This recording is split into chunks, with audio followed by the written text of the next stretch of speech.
ஏகம் அநேகம் அமோகம் ஆனந்தனம் என்னுள்ள நிறங்கட்டும் எல்லாம் உள்ளபடி ஆண்டவனே முழுமுதற் கடவுளே அப்பனை விநாயகனை பற்றி பற்றி. வணக்கம். சுக்ரன் ஜோதிட பயிற்சி பள்ளி மாணவ மாணவிகளுக்கு இன்றைய தினம் இந்த உயர்நிலை வகுப்பில் நம்ம தினம் ஒரு ஜாதகத்தை நாம் ஆய்வுக்காக கொடுக்குறோம். இந்த வகையில் இன்றைய தினம் ஒரு ஆணின் ஜாதகம் ஒன்றினை நாம் நம்முடைய ஆய்வு காலத்திலே கொடுத்திருந்தோம். அதாவது அந்த ஆண்மகன் பிறந்திருக்கக்கூடிய தேதி அப்படின்னு பார்க்கும்போது பார்த்தோம்னா 17/11/1950 வருடம் காலையில் 10:45 AM அளவில் சேலத்தில் பிறந்த ஒரு ஆண் ஜாதகத்தை பார்க்குறோம். சரி, இன்றைய தினம் நாம் இன்றைக்கி ஆய்வு செய்கிறோம். இன்றைய தினம் பார்த்திங்கன்னா 2/6/2021 வருடம் நாம் இந்த ஜாதகத்தை நாம் ஆய்வு செய்கிறதுக்காக வந்திருக்கிறோம். இப்போது இந்த ஜாதகத்தில் அதாவது பொதுவாக பார்த்தோம்னா நம்ம எல்லாருக்கும் ஏதேனும் ஒரு கல்வியை படிச்சிருவோம். ஒரு கோர்ஸை முடிச்சுட்டு ஏதாவது ஒரு இப்போ படித்த கல்விக்கு எல்லாரும் போகிறாங்களா அப்படின்னு பார்த்தோம்னா தான் கற்ற கல்விக்கு செல்லக்கூடிய நபர்கள் மிக குறைவாகவே தான் இருக்காங்க. அவங்க ஒரு ஆம்பிஷன் ஒரு ரூட் எடுத்து போவாங்க, நான் இப்படி ஆயிடுவேன் அப்படி ஆயிடுவேன்ட்டு போவாங்க. ஆனால் அவங்களுக்கு கிடைக்கக்கூடிய பணி வாய்ப்பு அப்படிங்கிறது பார்த்திங்கன்னா ஒரு மாறுபட்டதாக அமையும். ஸோ இதுபோல் அமைவதற்கு காரணம் என்ன? அப்போது மிகச்சரியா நமக்கு இந்த துறை தான் மிக ஏதுவாக இருக்கும் அப்படின்னு சொல்லி நம்ம அந்த துறையை நோக்கி போகும்போது நமக்கு மென்மேலும் வளர்ச்சியை சந்திக்கக்கூடிய அமைப்பு இருக்கும். ஒரு சாரர் பார்த்தோம்னா நான் இந்த பொதுமக்களை பொறுத்த வரைக்கும் பார்த்தோம்னா நம்மள அனைவருக்குமே காசு சம்பளம்னாலும் நமக்கு அரசாங்க உத்தியோகம் இருந்தால் நல்லா பயம் இல்லாமல் இருக்கலாம். மாதம் ஆனால் நமக்கு இப்போ நீடித்து நிலைத்த வருமானம் வந்துடும் அப்படின்னு சொல்லி எல்லோரும், அதாவது பிள்ளைய பற்ற தகப்பனும் சரி தாயும் சரி தான் பிள்ளைக்கு ஒரு அரசு பணி கிடைக்காதா அப்படின்னு நினைப்பாங்க. அதே மாதிரி இந்த திருமணம் பண்ணிக்கக்கூடிய இந்த பெண்களும் பார்த்திங்கன்னா தனக்கு வரக்கூடிய கணவன் அரசு பணியில் இருக்க மாட்டானா அப்படின்னு ஏக்கத்தோடு தான் அரசு பணி கிடைச்சா அந்த அரசு பணி மாப்பிள்ளை வழுக்க மண்டையாக இருந்தால் கூட ஏற்றுக்குவாங்க. அவனுக்கு என்ன குறை இருந்தாலும் ஏற்றுக்குவாங்க.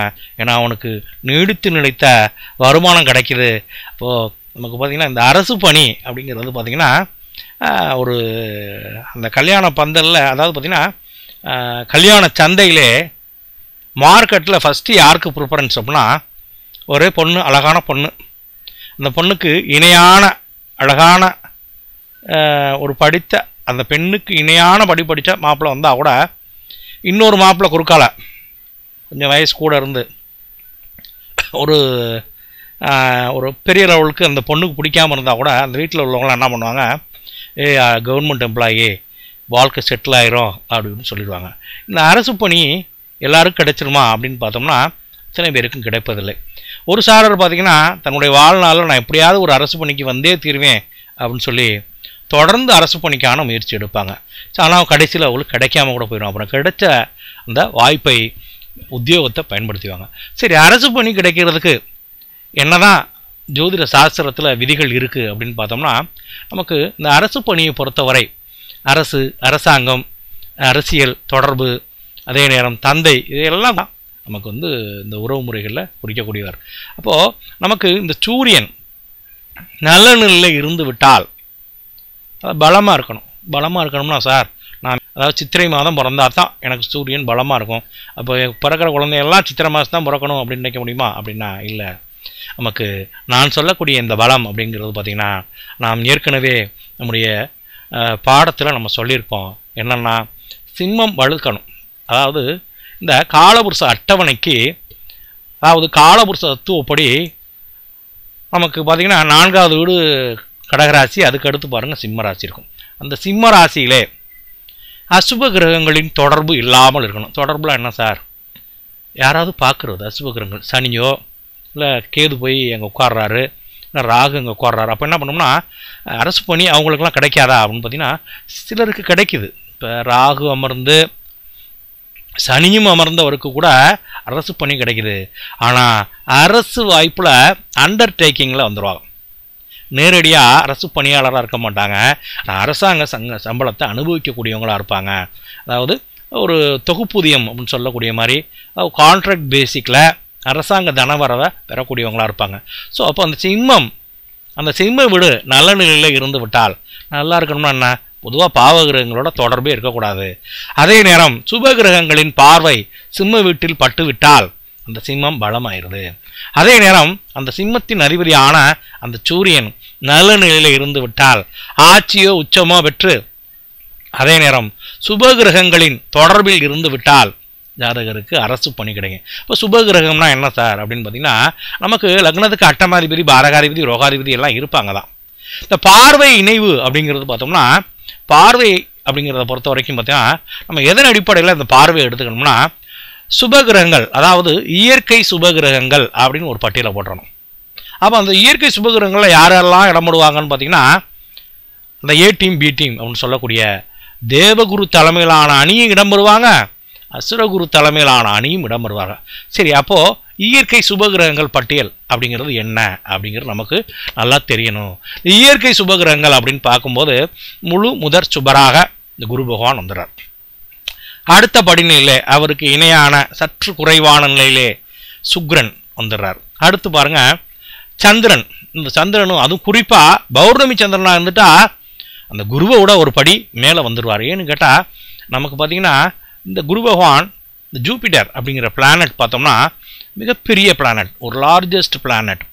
ஆனால் அவர் வெகு தொலைவில் இருக்கிறார். அவரிடமிருந்து வரக்கூடிய கதிர்கள், அதாவது அவர் சூரியனிடமிருந்தும் நட்சத்திரங்களிடமிருந்தும் பெறக்கூடிய ஒளியை தான் கிரகித்து தன்னிடம் இருக்கக்கூடிய ஒரு கலப்பு ஒளியையும் கலந்து பூமிக்கு கொடுக்கிறார்.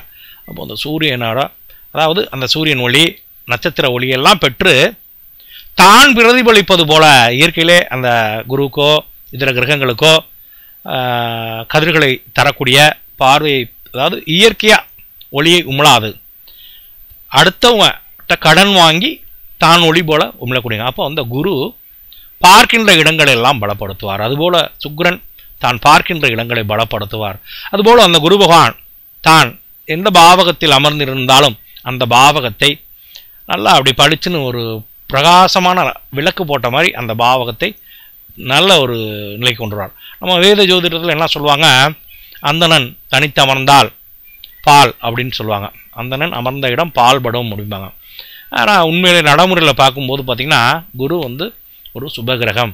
குருவின் ஒளியின் அளவு அடிப்படையிலே நாம் ஜோதிடத்தை, அதாவது ஒளி தத்துவமாக புரிந்து கொண்டு நாம் பலன் எடுக்கும்போது பலன் நல்லபடியாக இருக்கும்.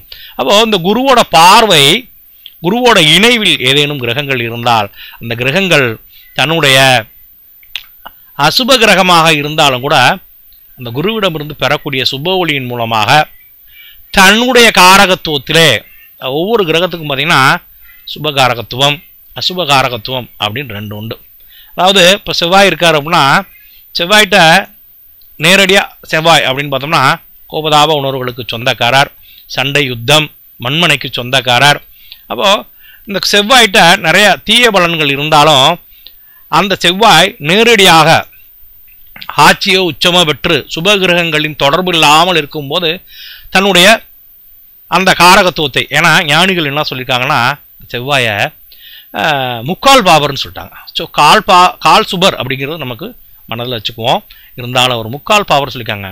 அப்போது இந்த செவ்வாயிடம் இந்த அசுபகாரகத்துவம் தான் இருக்கா அப்படின்னு பார்த்தோம்னா சுபகாரகத்துவமும் இருக்குது. குருவோட இணைவுலையோ குருவோட பார்வையிலையோ சுக்கிரனோட இணைவுலையோ சுக்கிரனோட பார்வையிலோ இருக்கும்போது பார்த்திங்கன்னா அவர்கிட்ட இருக்கக்கூடிய நற்காரகத்துவங்கள் வெளிப்படும். இப்போ நற்காரகத்துவம் என்ன அப்படின்னு பார்த்திங்கன்னா, நமக்கு இன்றைக்கி டாக்டர் அப்படின்னு சொல்லக்கூடிய அறிவியல் சம்மந்தப்பட்டது, பொறியியல் சம்மந்தப்பட்டது, மருத்துவம் சம்மந்தப்பட்டது, போலீஸ் இராணுவம் சம்மந்தப்பட்டது, இது போன்ற சுபகாரகத்துவங்களை கொடுத்துருவார். Real estate. ஸோ அப்போ நமக்கு எல்லா கிரகங்களிடமும் சுபகாரகத்துவம் உண்டு, அசுபகாரகத்துவம் உண்டு. மனிதனுக்கு தேவையான காரகத்துவம், மனிதன் விரும்பாத காரகத்துவம் உண்டு. ஸோ அப்போ இந்த இயற்கை அசுப கிரகங்கள் சுபகிரகங்களின் தொடர்பில் இருக்கும்போது நல்ல வலிமை அடையும். சரி, நாம் தற்சமயம் ஒரு ஜோதிட ஒரு ஆய்வை பார்ப்போம். ஒரு அரசு பணி கிடைப்பதற்கு வாய்ப்புள்ள ஒரு ஜாதகத்தை உற்று நோக்கும். சரி, நாம் இப்போது அந்த ஜாதகத்துக்குள்ளே போயிடுவோம். இப்போது நமக்கு இங்கே தெரிகிறது பாருங்கள் சாட்டில் ஒரு ஆணுடைய ஜாதகம். இந்த ஆண் பிறந்திருக்கக்கூடிய லக்னம் அப்படின்னு பார்த்தீங்கன்னா மகர லக்னத்தில் பிறந்திருக்கிறார். அவர் பிறந்திருக்கக்கூடிய ராசி அப்படின்னு பார்க்கும்போது பார்த்தீங்கன்னா கும்பராசி அவர் பிறந்திருக்கக்கூடிய ராசி. அவர் பிறந்திருக்கக்கூடிய நட்சத்திரம் அப்படின்னு பார்க்கும்போது அவர் பாருங்கள் அந்த சந்திரன் சதயம் 1ஆம் பாதத்தில் இருக்கார். அதாவது சுபகிரகமான குருவின் வீட்டில் இருக்கார். இதே சந்திரன் 4ஆம் இடத்துக்கு வந்திருந்தாருன்னு வச்சுக்கங்களேன். 4ஆம் இடத்துக்கு வந்திருந்தால் என்ன ஆகும்? சதயம் 4ஆம் பாதம் புஷ்கரணாம்சத்தில் இடம் வரும். ஸோ அப்போ வந்து புஷ்கராம்சத்தில் இடம்பெற்றிருப்பார் இந்த சந்திரன். சரி, நமக்கு இப்போது லக்னம். அப்போது இந்த சரராசிக்கெல்லாம் பாரகாதிபதி யார் அப்படின்னு பார்க்கணும். அப்போ பாரகாதிபதி அப்படின்னு பார்க்கும்போது பார்த்தோம்னா நமக்கு பாரகாதிபதி அப்படின்னா சரமனைகளுக்கு 11 பாரகாதிபதியாக வருவான். அப்போ 11ஆம் இடத்தோன் பாரகாதிபதியாக வந்துடுறான். அப்போ பாரகாதிபதி யார் அப்படின்னு பார்க்கும்போது நமக்கு இந்த மகர லக்னத்திற்கு 11 அந்த செவ்வாய் பாரகாதிபதி. ஸோ பாரகாதிபதி எங்கே போகிறாருன்னு பார்த்தீங்கன்னா 12ஆம் இடத்தில் அமர்ந்திருக்கிறார். அயன சாயன போகஸ்தானத்தில் அமர்ந்திருக்கிறார். சரி, நமக்கு லக்னத்திற்கு 6 அப்படின்னு பார்க்கும்போது பார்த்தோம்னா நமக்கு லக்னத்திற்கு 6ஆம் அதிபதியாக இந்த புதன், அதாவது பார்த்தீங்கன்னா புதன் 6ஆம் அதிபதியாகவும் அதே நேரம் அவர் மற்றொரு ஆதிபத்தியம் அப்படின்னு பார்க்கும்போது பார்த்தீங்கன்னா அந்த புதன் பாக்யாதிபதியாக வந்துடுறாரு. சரி, அதையும் நம்ம குறிச்சுக்குவோம். அடுத்து 8ஆம் அப்படின்னு பார்க்கும்போது பார்த்தீங்கன்னா 8ஆம் இடத்தோனா சூரியன் வந்துடுவார். அப்போ இந்த சூரிய தசா ஜாதகருக்கு மகர லக்னத்தாருக்கு வரக்கூடாத ஆகாத வேண்டாத தசா அப்படின்னா சூரிய திசை வரவே கூடாது. ஏன்னு கேட்டால் இவர்கள் 8ஆம் அதிபதியாக வந்துடுறாரு. இவருடைய வீட்டுக்கு அவர் 8 வந்துடுறார். அதே நேரம் அவருடைய வீட்டிற்கு இவர் 6ஆம் அதிபதியாக வந்துடுவார். ஸோ அப்போ வந்து பார்த்திங்கன்னா இப்படி சஷ்ட கிரகங்களாக இருக்கக்கூடிய இந்த சூரியனோட தசா வரக்கூடாது. சரி, நாம் ஜாதகத்தை முற்றிலுமாக ஆய்வு செய்வோம். இப்போது இங்கே இந்த ஜாதகரின் குணம் என்ன அப்படிங்கிறத பார்ப்போம். இந்த குணத்தை குறிக்கக்கூடிய கிரகம் அப்படின்னு பார்க்கும்போது லக்னம்தான் குணம். லக்னாதிபதி தான் குணத்தை தீர்மானிக்கும். லக்னத்தை பார்த்த கிரகம் குணத்தை தீர்மானிக்கும். லக்னாதிபதி அமர்ந்த வீடு ஜாதகனின் குணத்தை தீர்மானம் செய்யும். அப்போது இங்கே லக்னாதிபதியான சனி பகவான் லக்னத்திற்கு 9ஆம் இடம் என்று சொல்லக்கூடிய பாக்கியஸ்தானத்திலே கேதுவோடு கூடி அமர்ந்திருக்கிறார். இங்கு லக்னாதிபதி பாக்கியஸ்தானம் ஏறியது சிறப்புத்தான். ஆனால் கேதுவோடு கூடியது நன்மையா அப்படின்னு பார்க்கும்போது இந்த கேது பார்த்தோம்னா இந்த ராகு கேதுக்களை பொறுத்தவரை தன்னை நெருங்கக்கூடிய கிரகங்களை கிரகணம் செய்யக்கூடிய ஆற்றல் இந்த கேதுக்கு உண்டு. ஸோ அப்போ இங்கே சனி பகவான் ஒரு நல்ல ஒரு சுபகிரகமா அப்படின்னு பார்த்தீங்கன்னா அவர் முழு அசுப கிரகம். அவர் கேதுவோடு இணையும் போது என்ன ஆவார் அப்படின்னு பார்த்தோம்னா இந்த கேதுவை பொறுத்தவரை ராகுவை போல மிகப்பெரிய இருள் கிரகம் கிடையாது. கேது பார்த்தோம்னா விடியற் காலை பொழுதிலே ஒரு அந்திம நேரத்திலே, அதாவது பொழுது விடிஞ்சும் விடியாமலும் இருக்கும் பார்த்தீங்களா, அந்த நேரத்தில் எப்படி நாம் பிற நபர்களை ஒரு களங்களாக பார்ப்போமோ அதுபோல் இந்த கேது பார்த்தோம்னா தன்னை நெருங்கக்கூடிய கிரகங்களை கிரகணம் செய்தாலும் அந்த கிரகத்தின் காரகத்துவம் வெளிப்படும். ஆனாலும் தன்னுடைய தசாபுத்தி காலங்களிலே முற்றிலுமாக அந்த கிரகத்தின் காரகத்துவத்தை வெளிப்படுத்தும். ஆனால் இந்த கேது கிட்ட பார்த்தோம்னா ஒரு குணம் என்னன்னா தன்னை நெருங்கக்கூடிய கிரகத்தை கிரகணம் செய்வார். குறிப்பாக அது பாவ கிரகமாக இருக்குமே ஆனால், அதுவும் சனியாக இருக்கும் பட்சத்திலே அந்த கேது இந்த சனியிடம் இருக்கக்கூடிய அசுப காரகத்துவங்களை கிரகணம் செய்து ஒரு ஃபில்டர் மாதிரி, சனிகிட்ட என்ன இருக்குது காரகத்துவம்? வறுமை, பிறரை குறை சொல்லுதல், மந்த புத்தி, குதர்க்கமாக பேசுதல், சோம்பேறித்தனம், பிறர் பொருளை அபகரிக்க நினைத்தல். அப்போது மொத்தத்தில் மனிதன் விரும்பாத, மனிதனுக்கு வேண்டாத, மனிதனுக்கு தேவையில்லாத விஷயங்களெல்லாம் சனிகிட்ட இருக்குது. அப்போ அதையெல்லாம் இந்த கேது ஃபில்டர் பண்ணிடுவார். அப்போ பார்த்தீங்கன்னா இந்த இடத்துல இந்த சனி பகவான் தன்னிடம் இருக்கக்கூடிய சுபகாரகத்துவங்களை இந்த கேது ஃபில்டர் பண்ணிடுவார். அப்போது லக்னாதிபதி பலமாக இருக்காரா இல்லையா அப்படின்னு பார்க்கும்போது இங்கே லக்னாதிபதியான சனி 9ஆம் இடத்தில் அமர்ந்து கேதுவால் கொஞ்சம் ஒரு ஃபில்டராகி நல்ல நிலையில் இருக்கார் அப்படின்னு நம்ம முடிவு எடுத்துக்கலாம்.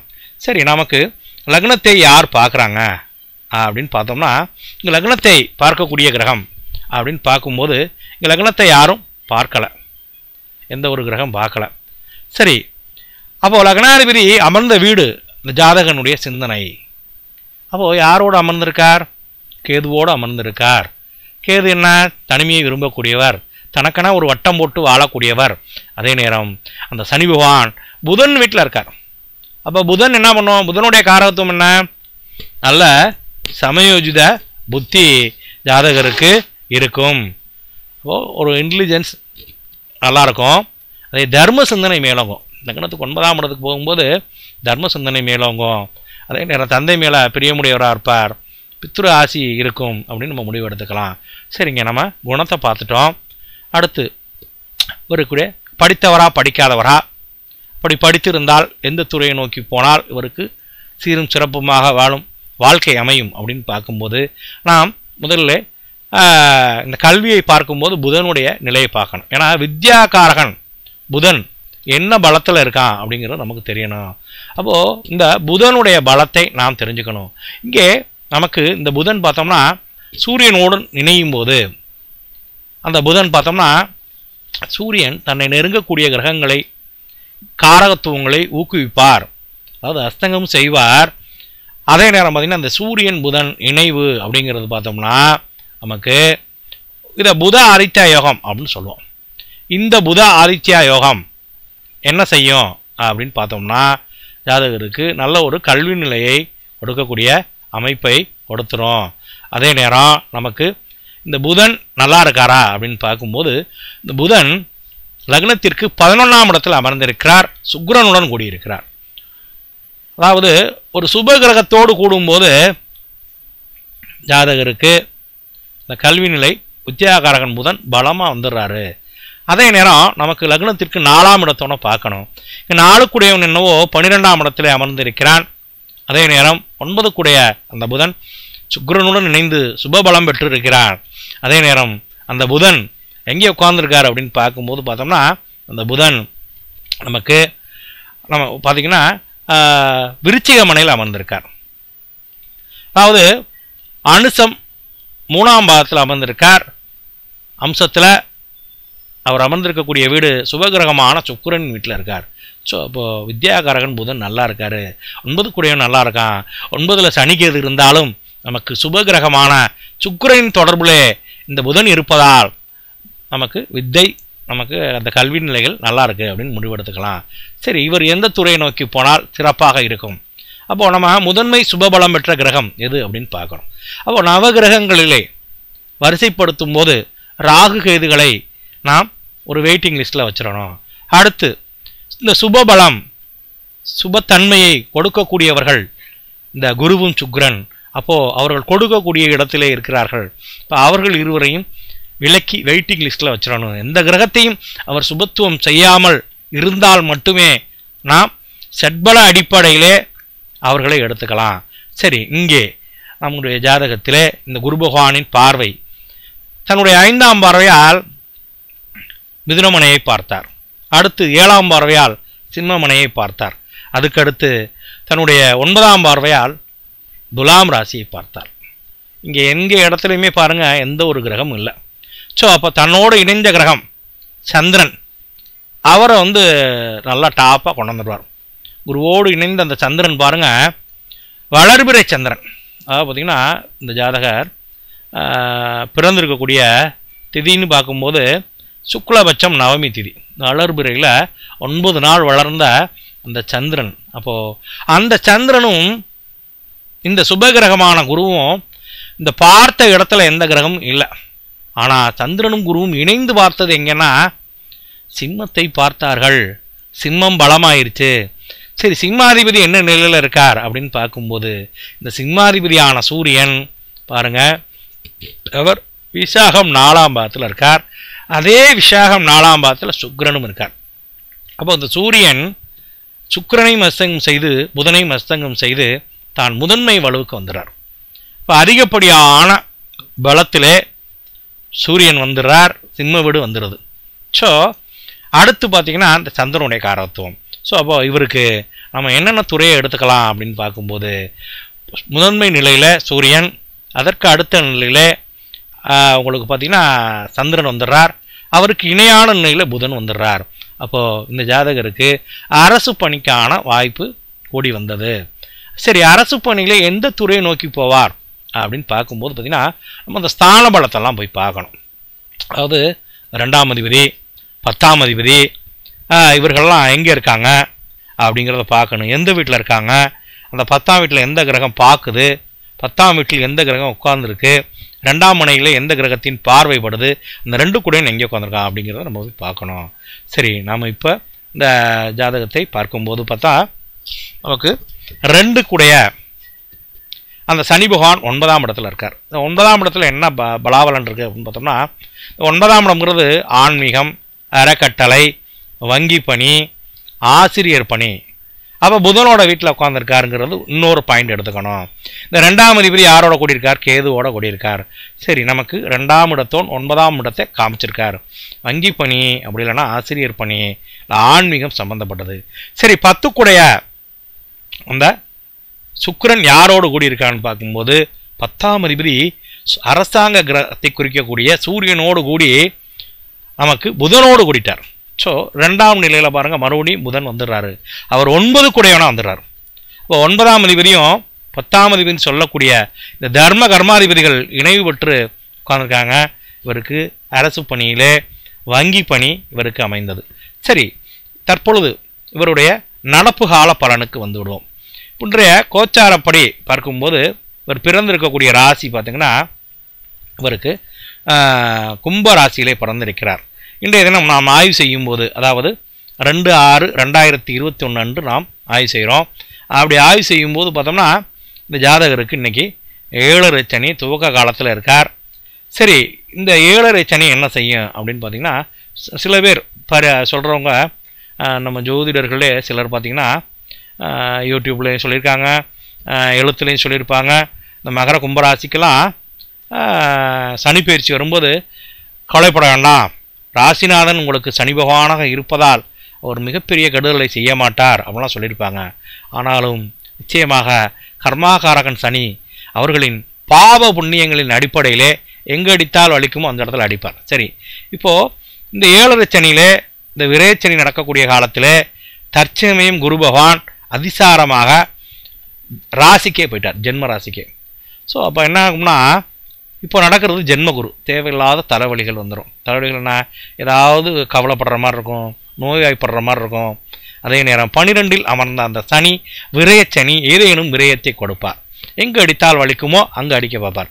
சரி, நடக்கக்கூடிய தசாபுத்தி வேலை செய்யுமா செய்யாதா அப்படின்னு பார்த்தோம்னா நிச்சயமாக வேலை செய்யும். ஆனால் தசாநாதன் பார்த்திங்கன்னா அந்த கோச்சாரநாதனுக்கு உதவியாக இருப்பான். இங்கே இந்த ஜாதகருக்கு கேது திசை நடக்கிறது.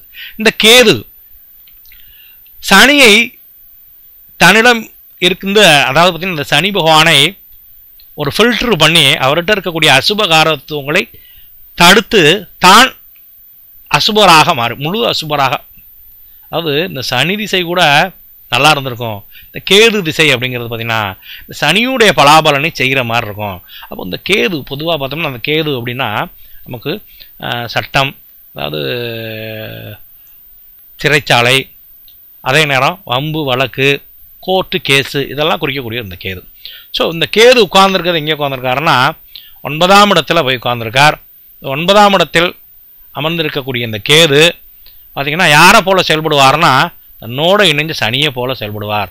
அப்போ சனியோட பலாபலன் என்ன?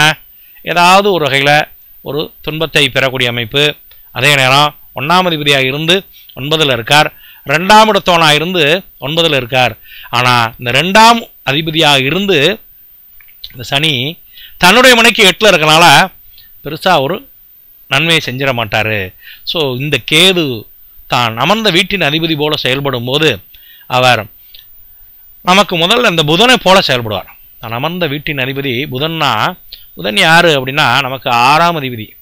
அவர் எங்கே இருக்கார்? 11ஆம் இடம் என்று சொல்லக்கூடிய பாதகஸ்தானம். அப்போது எதிரிகளால் பாதகங்கள் ஏற்படக்கூடிய நிலை அப்படிங்கிறது வரும். அதே நேரம் நமக்கு தற்சமயம் இந்த கேது அப்படின்னு பார்க்கும்போது இந்த கேது பகவான் யாருடைய சாரத்தில் உட்கார்ந்துருக்கார் அப்படிங்கிறத நம்ம கணக்கில் எடுத்துக்கணும். இந்த கேது பாருங்க, அவர் உட்கார்ந்துருக்கக்கூடிய சாரம்னு பார்க்கும்போது சூரியனுடைய சாரத்தில் இருக்கார். நமக்கு நாம் ஏற்கனவே சொன்னோம், இந்த மகர லக்னத்திற்கு வரக்கூடாத ஆகாத வேண்டாத தசா அப்படின்னா அந்த சூரிய திசையை சொல்லுவோம். சூரியன் அட்டமாதிபதி, அவனும் 11 வந்து உட்காண்டான், பாதகம் ஏறி உட்காண்டான். அப்போது மரணத்திற்கு ஒப்பான ஒரு கண்டத்தை கொடுப்பான், ஏதேனும் ஒரு அசிங்கத்தை கொடுப்பான். இந்த 8ஆம் இடம்ங்கிறது வம்பு வழக்கு. அப்போ கேதுவோட கனெக்ட் ஆகிக்கணும். ஏதாவது ஒரு கேஸு வம்பு வழக்கு நடக்கும். சரி, புத்திநாதன் என்ன நிலையில் இருக்கான், அப்போ புத்தி என்ன புத்தி நடக்குது அப்படிங்கிறத பார்க்கணும். ஏன்னா அந்த புத்திநாதன் பார்த்திங்கன்னா செவ்வாய் புத்தி நடக்குதுங்க. 9ஆம் மாதம் வரைக்கும் கேது திசையில் செவ்வாய் புத்தி நடக்குது.